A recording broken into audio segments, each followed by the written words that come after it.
Un décor, l'Angleterre industrielle. Deux dates, 1819 et 2016. Un papillon de nuit, la phalène du bouleau, et un seul gène, cortex. C'est tout ce qu'il me faudra pour vous raconter une histoire d'évolution et de sélection naturelle. Les naturalistes anglais du milieu du XIXe siècle observent l'apparition de formes entièrement sombres de phalènes, qu'ils nomment Carbonaria.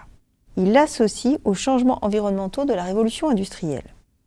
La fumée de charbon dépose en effet un peu partout une poussière noire, y compris sur les troncs de bouleau où reposent, normalement camouflés, les phalènes.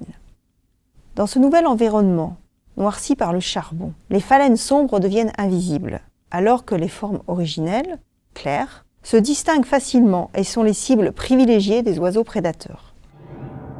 Génération après génération, les formes Carbonaria sont donc sélectionnées. Elles se reproduisent plus efficacement. Si bien qu'en 1970, elles représentent presque 99% des phalènes dans certaines régions industrielles.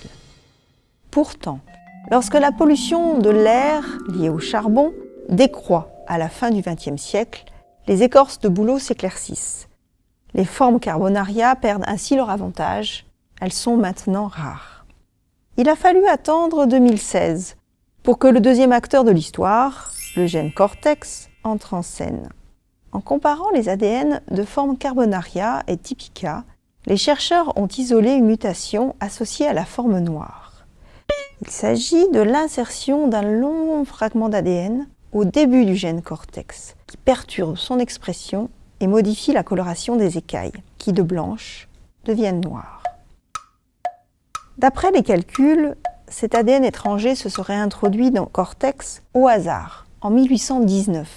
Mais les porteurs de cette mutation ne seront avantagés que lorsque les effets de la pollution se manifesteront quelques décennies plus tard.